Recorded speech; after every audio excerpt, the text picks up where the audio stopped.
마태복음 25장 말씀입니다. 마태복음 25장 1절부터 13절까지 말씀인데요. 여러분 잘 아시는 열 처녀 비유에 대한 말씀입니다. 마태복음 25장 1절부터 13절까지 제가 말씀을 봉독하도록 하겠습니다.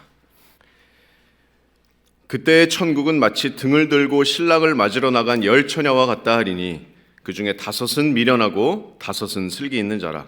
미련한 자들은 등을 가지되 기름을 가지지 아니하고 슬기 있는 자들은 그릇에 기름을 담아 등과 함께 가져갔더니 신랑이 더디 오므로 다 졸며 잘세 밤중에 소리가 나되 보라 신랑이로다 맞으러 나오라 하매 이에 그 처녀들이 다 일어나 등을 준비할세 미련한 자들이 슬기 있는 자들에게 이르되 우리 등불이 꺼져가니 너희 기름을 좀 나눠달라 하거늘 슬기 있는 자들이 대답하여 이르되 우리와 너희가 쓰기에 다 부족할까 하노니 차라리 파는 자들에게 가서 너희 쓸 것을 사라 하니 그들이 사러 간 사이에 신랑이 오므로 준비하였던 자들은 함께 혼인잔치에 들어가고 문은 닫힌지라.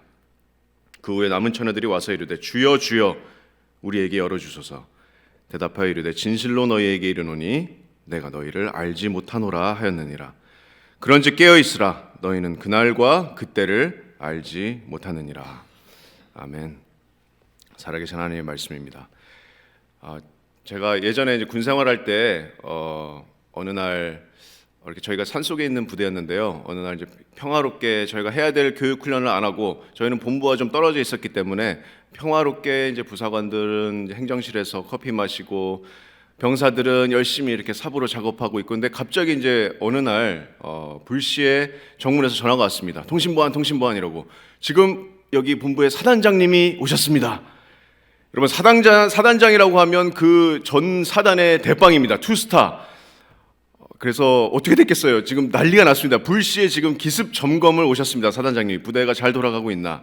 저희는 본부의 교육 훈련을 제대로 다 따르지 않고 있었기 때문에 지금 작업하는 사람들은 지금 다 돌아와서 군장 채우고 부사관들 정리하고 그런데 본부에 딱 사단장님이 딱 오시는 순간 지금 완전히 난장판인 상황을 보게 되셨죠. 그래서 저희 대대는 그래서 그 이후로 징계를 받았습니다. 불시에 점검에 준비하지 못한 그런 대가로 징계를 받았는데 바로 옆에 있는 부대는 너무 잘 준비가 돼 있어서 평소 때 너무 잘 이렇게 교육 훈련도 잘 하고 있어서 그 대대는 표창을 받았습니다. 사단장님께. 제가 왜 이런 말씀을 드리냐면 오늘 본문의 요점이 바로 이겁니다. 여러분 준비되어 있으십니까? 여러분 누가 오십니까? 투스타 사단장님과는 비교도 안 될 우리 만왕의 왕이신 우리 주 예수 그리스도께서 다시 오실 텐데 여러분 주님을 만날 준비가 되어 있으십니까?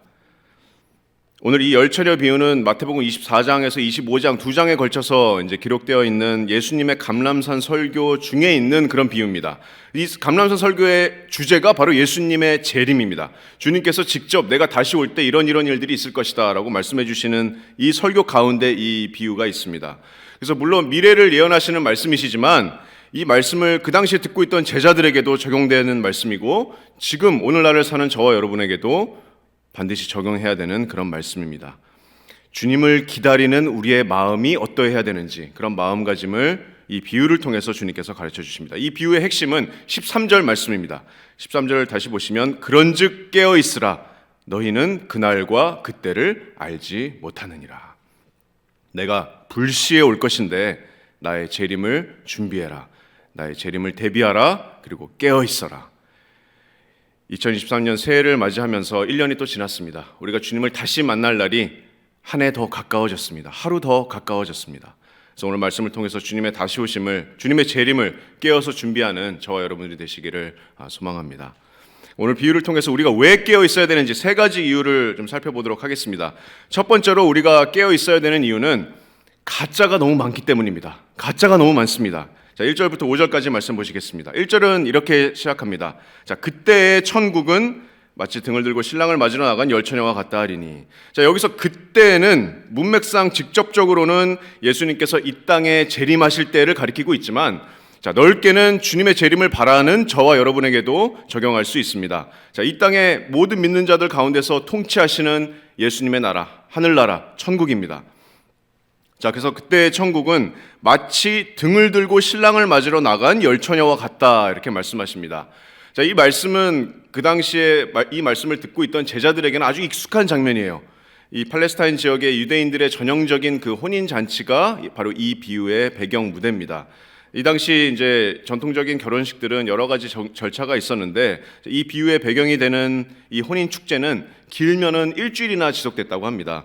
그래서 신랑과 신부가 이제 처음 합방을 하는 날, 이 축제가 막 시작하는 날입니다. 그래서 지금 열 처녀가 신랑을 맞으러 나가는데, 여기서 열 처녀는 신부의 보통 들러리들입니다. 그래서 신부의 친구나 뭐 가족이나 지인들, 이렇게 아주 어린 그런 처녀들이 신랑을 맞으러 나갔는데, 여기서 맞으러 나갔다고 번역된 이 단어가 아주 중요한 단어입니다. 예수님의 재림과 관련된 정말 중요한 단어입니다. 이 맞으러 나가다라는 이 단어는 단순히 뭐 만나다라는 의미를 넘어서서 정말 중요하고 공식적인 만남 혹은 영접 이런 것을 의미합니다. 그래서 뭐 국가 대통령이 다른 나라 대통령, 국가 원수를 만날 때 영접하는 것, 혹은 VIP를 내가 모시는 것, 이런 뜻을 담고 있습니다. 맞으러 나간다. 이 똑같은 단어가 예수님의 그 공중 재림을 말씀하는 데살로니가전서 4장 16절과 17절에서도 쓰이는데요. 제가 말씀을 읽어보겠습니다. 주께서 호령과 천사장의 소리와 하나님의 나팔 소리로 친히 하늘로부터 강림하시리니 그리스도 안에서 죽은 자들이 먼저 일어나고 그 후에 우리 살아남은 자들도 그들과 함께 구름 속으로 끌어올려 공중에서 주를 영접하게 하시리니 그리하여 우리가 항상 주와 함께 있으리라. 여기서 공중에서 주를 영접하게 하시리니, 여기서 영접하다는 단어가 오늘 여기 맞으러 나갔다와 똑같은 단어입니다. 그러면 이 열 처녀들이 지금 영접하러 나가는 이 신랑이 누구를 가리키고 있습니까? 바로 다시 오실 예수님을 가리키고 있습니다. 신랑은 다시 오실 예수님을 가리키고 있는 것입니다. 그렇다면 여기서 열 처녀는 누구를 가리키고 있을까요? 열 처녀는 누구를 비유할까요? 이 열 처녀는 자신이 그리스도인이라고 고백하는 사람들입니다. 다시 말씀드리면 이 열 처녀는 자신이 스스로 그리스도인이라고 고백하는 사람들입니다. 교회에서 모여서 같이 찬양을 드리고 같이 말씀 듣고 신랑을 맞이하기 위해서 같은 의복을 갖춰 입고 등도 똑같이 준비하고 그리스도를 주라고 고백하는 자들, 겉으로 보기에는 신랑을 다 맞을 준비가 된 것 같은 자들, 겉으로 보기에는 주님께 다 속한 것 같은 자들, 제자라고 칭하면서 복음을 믿었다고 하는 자들이 바로 열 처녀입니다. 겉으로 봐서는 구분할 수가 없습니다. 다 똑같아요. 알 수 없습니다. 이것이 주님의 포인트입니다. 하지만 2절에서 이 열 처녀의 결정적인 차이를 말씀하시는데, 마음을 감찰하시는 하나님께서 이 열 처녀의 차이를 말씀하시는데 2절에 뭐라고 말씀하시냐면 그 중에 5은 미련하고 5은 슬기 있는 자라, 이렇게 말씀하십니다. 겉으로는 똑같아 보이지만 속은 완전히 다른 지금 두 그룹이 있습니다.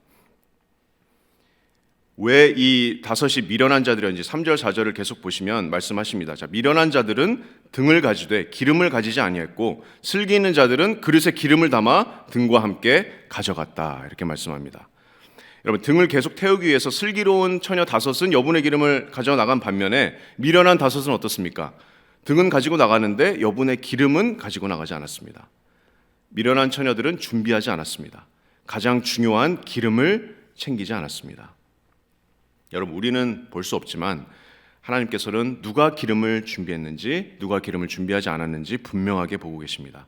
기름을 준비한 자들은 구원받은 자들이고 기름을 준비하지 않은 자들은 구원받지 않은 자들입니다. 왜 그렇죠? 우리가 이 비유의 결말을 봤습니다. 마지막에 기름을 준비하지 않은 자들에게 신랑의 주님께서 뭐라고 말씀하십니까? 내가 너희를 알지 못한다. 그리고 그들은 혼인잔치에도 들어오지 못합니다. 그래서 5이 미련하고 5은 슬기롭다. 여러분, 성경은 언제나 두 그룹을 얘기합니다. 언제나 두 그룹을 얘기합니다. 예수님께서 마태복음 12장 30절에서 나와 함께하지 아니하는 자는 나를 반대하는 자고 나와 함께 모으지 아니하는 자는 해치는 자니라, 이렇게 말씀하셨습니다. 그래서 세상에는 정말 수많은 종교가 있지만 속을 까보면 결국엔 두 종류입니다. 그리스도 안에 있던지 그리스도 밖에 있던지, 중간은 없습니다. 차든지 뜨겁던지, 좁은 문이든지 넓은 문이든지, 의인이든지 악인이든지 결국은 둘 중에 하나입니다. 근데 무서운 사실은 교회 안에도 이런 두 그룹이 있다는 사실입니다. 내가 그리스도인이라고 스스로 속고 구원받지 못한 그런 성도들이, 거짓 성도들이 교회 안에 있습니다. 그래서 마태복음 7장 21절에서는 주님께서 그래서 나더러 마지막 날에 입술로 주여 주여 하는 사람이 다 하나님 나라에 들어가는 것이 아니다, 이렇게 말씀하셨습니다. 마지막 날 나에게 사람들이 주여 주여, 내가 주님의 이름으로 이런 것들을 하고 저런 것들을 했는데 주님은 나를 알지 못하십니까? 주님께서 뭐라고 대답하시죠? 마태복음 7장 23절에 내가 너희를 도무지 알지 못하나니 불법을 행하는 자들아 내게서 떠나가라 이렇게 말씀하셨습니다. 그래서 주여 주여 입술로 고백하지만 참 성도가 아닌 사람들이 있다는 것을 주님께서 분명히 말씀하십니다. 이 열처녀 비유에서는 얼마나 가짜입니까? 반이 가짜입니다. 반이. 10 중에 5이 미련한 처녀들이었습니다. 그래서 성경은 구원받은 자들도 언제나 우리의 믿음을 점검하고 깨어 있어야 된다는 것을 언제나 말씀하고 있습니다. 그것이 주님과의 만남을 기다리는 올바른 자세입니다. 그래서 고린도전서 10장 11절 말씀에도 그런즉 선줄로 생각하는 자는 넘어질까 조심하라. 또 고린도후서 13장 5절에서 사도 바울은 너희는 믿음 안에 있는가 너희 자신을 시험하고 너희 자신을 확증하라 이렇게 말씀하는 것입니다. 여러분 우리는 때때로 나약합니다. 때때로 넘어집니다. 믿음이 나약해질 때가 있습니다. 그래서 우리의 믿음을 시험하는 것은 정말 성경적인 것입니다. 그래서 너희의 믿음을 시험하라라는 이런 말씀은 우리가 정말 구원 받았는지 안 받았는지 우리가 맨날 의심이나 두려움 속에서 지내라는 이런 말씀이 아니라 이 시험의 목적은 뭡니까? 이 시험을 내가 통과했을 때 더 큰 구원의 확신으로 나아가기 위함입니다. 그래서 우리가 정말 믿음 안에 있는가 우리를 시험해 봤으면 좋겠습니다. 우리가 완전하진 않지만 우리가 바라는 것들이 무엇인가? 정말 내가 사랑하는 것이 뭔지, 내가 매일매일 순종하지 못하지만 내가 정말 주님께 순종하길 원하는지, 구원의 큰 은혜를 입은 자로서 나를 정말 부인하고 옆 사람을 더 사랑하길 원하는지, 용서하길 원하는지, 예배와 또 성도의 교제를 내가 갈망하는지, 이런 것들에 내가 이 질문에 내가 네라고 대답할 수 있다면 이 믿음의 시험을 통과하고 더 큰 구원의 확신으로 나아가시기 바랍니다. 언제나 신랑을 만날 준비를 그러므로 하시기 바랍니다. 주님께서 말씀하십니다. 가짜가 너무 많다. 자, 그래서 5절을 보겠습니다. 지금 이제 미련한 자들, 슬기로운 자들이 있는데 5절에 보면 신랑이 더디옴으로 다 졸며 잘세 이렇게 말씀합니다. 자, 인간의 관점에서 주님의 재림은 지금 늦어지는 것 같이 보입니다. 그래서 슬기로운 처녀, 미련한 처녀 지금 할 것 없이 전부 다 잠들어 버립니다. 여러분 여기서 잠자는 것이 나쁜 것은 아닙니다. 이 비유에서 예수님께서 이 처녀들이 잠잔 것을 정죄하지는 않으십니다. 그렇죠? 여기서 포인트는 잠을 잔 것이 문제가 아니라 준비를 안 하고 잠든 것이 문제입니다. 기름을 준비한 처녀들에게는 아주 좋은 휴식이었습니다. 하지만 미련한 처녀들에게는 그야말로 곧 날벼락이 닥치게 될 것입니다. 자, 우리가 깨어 있어야 되는 두 번째 이유인데, 첫 번째 이유는 가짜가 너무 많았고, 자, 두 번째 이유는 다음 기회는 없기 때문입니다. 우리가 깨어 있어야 되는 이유는 다음 기회가 없기 때문입니다. 6절에서 9절까지 말씀을 보시면, 자, 6절을 보시면 한밤중에 이 들러리들이 다 기다리다가 지쳐서 곤히 잠들고 있을 때 아무도 예상하지 못한 시간에 그때 바로 신랑이 오십니다. 밤중에 소리가 나되 보라 신랑이로다 맞으러 나오라 하매. 자, 지금 처녀들은 다 자고 있었기 때문에 아마도 지금 마을 사람이든지 아니면 신랑 측 사람이든지 외칩니다. 자, 보라 신랑이 지금 오고 있다. 이 샤우팅과 같은 이 외침은 마치 우리가 나중에 주님을 공중에서 영접하게 될 때 그때 듣게 될 호령과도 같습니다. 데살로니가서 4장 17절 아까 우리가 읽은 말씀에 주께서 다시 오실 때 호령과 천사장의 소리와 하나님의 나팔 소리로 친히 하늘로부터 강림하시리니 이렇게 말씀하십니다. 예수님께서 오시는 소리입니다. 초림 때 그 갓난아기의 울음소리로 우리에게 오셨다면 재림 때는 이처럼 유다의 사자와 같은 우레와 같은 외침으로 다시 오시게 될 것입니다. 이 외침과 함께 그렇게 기다리던 신랑이 지금 오고 있습니다. 자, 7절을 보시면 지금 열처녀들이 다 놀라서 지금 황급히 자기 횃불을 준비합니다. 자, 근데 8절을 보시면 이 준비되지 않은 미련한 5처녀에게 지금 문제가 생겼습니다. 자, 8절 보시면 미련한 자들이 슬기 있는 자들에게 이르되 우리 등불이 꺼져가니 너희 기름을 좀 나눠달라 하거늘. 근데 슬기로운 처녀들의 대답이 어땠습니까? 9절에 슬기 있는 자들이 대답하여 이르되 우리와 너희가 쓰기에 다 부족할까 하노니 차라리 파는 자들에게 가서 너희 쓸 것을 사라 하니. 자, 여유분 기름을 살 수 있었던 충분한 시간도 있었고 파는 사람들도 있었지만 이 미련한 처녀들은 준비하지 않았습니다. 기름을 사지 않았습니다. 그리고 이제야 부탁하지만 거절당하고 맙니다. 여러분, 이 슬기로운 처녀들이 지금 남을 배려하지 않거나 도와주지 않는 그런 이기적인 처녀들입니까?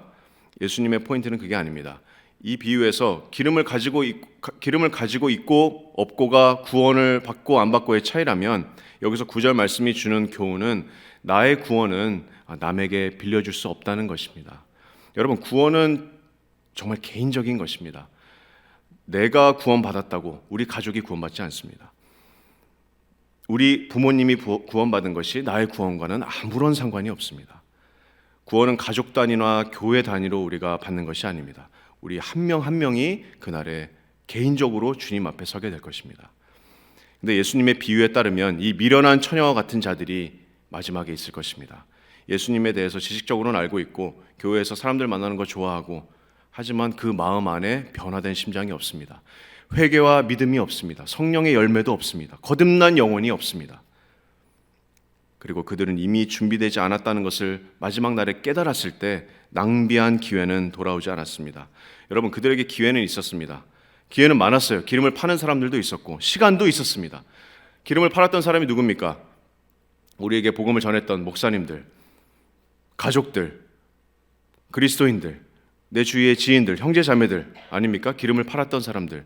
이런 신실한 주의 성도들은 항상 미련한 자들 주위에 있었습니다. 복음을 계속 전했고 회개할 수 있는, 하나님을 믿을 수 있는, 예수님을 믿을 수 있는 기회는 언제나 있었습니다. 하지만 이렇게 많은 기회가 있었지만 그 기회를 외면하고 잠을 자버리고 말았습니다. 하지만 신랑이 오셨을 때는 이미 때는 늦었습니다. 기름을 살 시간조차 주어지지 않습니다. 예수님께서 이미 도착해 계십니다. 그래서 이 말씀을 우리 구원받은 성도들에게도 적용한다면 우리가 깨어 있어야 됩니다. 그것이 주님의 메시지입니다. 다음 기회가 마치 없는 것처럼 오늘 우리에게 주어진 기회를 잡으시기 바랍니다. 오늘 우리에게 주어진 기회와 순간을 소중하게 여기시기 바랍니다. 오늘 내가 주님과 더 동행할 수 있고 주님과 더 가까이 갈 수 있는 그런 기회를 놓치지 마시기 바랍니다. 우리 얼마나 많은 기회가 있습니까? 매일매일 이렇게 신년 특별 새벽 기도회도 있고 주일 예배도 있고 소그룹 모임도 있고 구역 예배도 있고 얼마나 많은 기도들이 있습니까? 우리가 오늘 바로 그 기회를 잡아야 됩니다. 더욱더 모이기를 힘쓰고 형제 자매들과 교제하고 말씀과 기도로 함께 예배하는 그런 기회를 힘써서 잡으시기 바랍니다. 이것이 우리가 깨어 있어야 되는 두 번째 이유입니다. 다음 기회는 없습니다. 내일, 오늘 당장이라도 어떻게 우리가 주님을 다시 만날지 아무도 알 수 없습니다. 그래서 지금까지 깨어 있어야 되는 두 가지 이유를 살펴봤습니다. 첫 번째는 가짜가 너무 많기 때문에, 또 두 번째는 신랑이 오시고 나면 다음 기회는 없기 때문에, 또 마지막으로 깨어 있어야 되는 마지막 이유는 한 번 거절은 영원한 멸망이기 때문입니다. 한 번 거절은 영원한 멸망입니다. 자, 10절부터 13절까지 말씀을 보겠습니다. 자, 10절은 말씀합니다. 자, 그들이 기름을 사러 간 사이에 신랑이 오므로 준비하였던 자들은 함께 혼인잔치에 들어가고 문은 닫힌지라. 자, 그들이 지금 어떻게든 기름을 구하러 갔는데 시간은 이미 늦었습니다. 신랑은 이미 도착했고 기름을 준비했던 슬기로운 다섯 처녀들은 지금 신랑 신부와 함께 혼인잔치에 들어갔지만 정말 무서운 말씀이 10절 하반부에 나옵니다. 문은 닫힌지라. 자, 이것이 사실 듣는 제자들 입장에서 좀 충격입니다. 왜냐하면 일반적인 당시 전통적인 혼인잔치의 모습과는 완전히 다른 상황, 완전히 다른 반전입니다. 하지만 그것이 예수님께서 이 비유를 통해서 말씀하시고자 하는 그런 교훈입니다. 일반적으로 혼인잔치에는 문을 활짝 열어서 늦게 오는 사람이건 뭐든지 다 받아들이지만 이 예수님의 비유에서는 신랑이 오자 잔치의 문은 닫히고 맙니다. 문은 닫히고 그 후에 11절에 남은 처녀들이 와서 이르되 주여 주여 우리에게 열어주소서. 자, 여기서 주여 주여 하는 이 외침이 마태복음 7장의 주여 주여가 생각나지 않으십니까? 주여 주여, 신랑이신 예수님이여, 그리스도인이라고 스스로 속이던 가짜들이 예수님께 지금 부르짖습니다. 주여 문 좀 열어주소서. 우리는 저 사람들과 같이 지금 있었습니다. 같이 교회에 있었습니다. 저 사람들과 같이 훌륭한 목사님들 아래서 같이 믿음 생활했습니다. 문을 좀 열어주소서. 근데 12절에 예수님께서 뭐라고 말씀하십니까? 대답하여 이르되 진실로 너희에게 이르노니 내가 너희를 알지 못하노라 하였느니라. 여러분, 충격입니다. 나는 너희를 아예 모른다. 너희는 나에게 모르는 사람이다. 비극입니다. 입장을 거절당합니다. 미련한 다섯 처녀는 사실 신랑이 아예 모르는 사람들이었습니다. 준비되지 않은 사람들이었습니다. 그리고 한 번 닫힌 문은 다시 열리지 않습니다. 여러분, 이 거룩하시고 영과 몸을 동시에 멸하실 수 있는 이 하나님 앞에 내가 정말 구원받지 않은 상태로 내가 섰다는 것을 인지하는 순간 그것은 정말 절대적인 공포입니다. 왜냐하면 악인은 죽는 순간 그 소망이 끊어진다고 성경은 말씀하고 있습니다. 한 번 거절은 영원한 멸망입니다. 한 번 닫힌 문은 다시 열리지 않습니다. 그 영원한 멸망이 이 준비되지 않은 5 미련한 처녀들에게 예비되었습니다. 여러분, 신랑을 맞을 준비가 되어 있으십니까? 혹시 아직도 예수 그리스도의 구원의 은혜를 입지 못한 분이 혹시 계십니까? 그렇다면 우리 구원자이신 우리 주 예수 그리스도를 믿으시기 바랍니다. 이 거룩하신 하나님 앞에 온전히 설 수 있는 죄인은 단 한 사람도 없습니다. 성경은 모든 사람이 죄인이라고 말씀하고 있습니다. 모든 사람이 거룩하신 하나님에 미치지 못합니다. 단 하나의 율법만 범해도 모든 율법을 어긴 자 같이 하나님 앞에서 취급을 받습니다. 이 죄인의 영원한 결말은 영원한 형벌입니다. 영원한 형벌. 하지만 좋은 소식이 있습니다. 하나님이신 예수님께서 우리를 구원하심으로 자신의 영광을 밝히 드러내기를 원하십니다. 죄인을 구원하심으로 죄인의 입술에서 하나님께서 영광 받으시기를 원하십니다. 그래서 말씀이신 예수님께서 이 땅에 오셔서 우리를 대신해서 우리가 받을 그 모든 죄의 대가를 십자가에서 다 받으셨습니다. 거룩하신 예수님께서 우리에 대한 죄의 대가를 다 받으셨습니다. 죄에 대한 진노를, 하나님의 진노를 우리를 대신해서 다 받으셨습니다.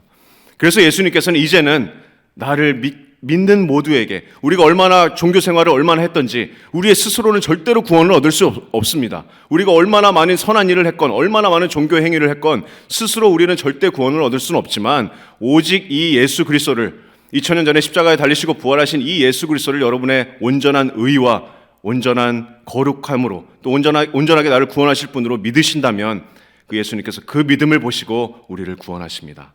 예수님께서 나에게 오는 죄인은 절대로 내쫓지 아니하리라 말씀하셨습니다. 이 값없는 생수를 너희가 마셔라 예수님께서 말씀하셨습니다. 이 구원의 은혜를, 이 구원의 기름을 여러분 값없이 받으시기를 바랍니다. 그리고 우리가 이미 구원받았다면 우리도 정말 깨어서 주님을 만날 그런 준비를 하길 원합니다. 주님께서 이 비유를 통해서 우리에게 던지시는 질문은 분명합니다. 너희가 준비되어 있느냐? 그런즉 깨어 있으라. 너희는 그날과 그때를 알지 못하느니라. 예수님께서 누가복음 21장 34절에서도 제자들에게 깨어 있을 것을 명령하셨습니다. 너희는 스스로 조심하라. 그렇지 않으면 방탕함과 술 취함과 생활의 염려로 마음이 둔하여지고 뜻밖의 그날이 덫과 같이 너희에게 임하리라. 이렇게 말씀하셨습니다. 그래서 여러분 깨어서 준비하기를 원합니다. 여러분 가짜가 너무 많습니다. 우리도 우리의 믿음을 시험하면서 더 큰 구원의 확신으로 주님을 만날 준비를 하기를 원합니다. 또 깨어서 준비하기를 원합니다. 다음 기회는 없습니다. 내가 주님과 더 가까워질 기회를 오늘 교회에서 잡기를 원합니다.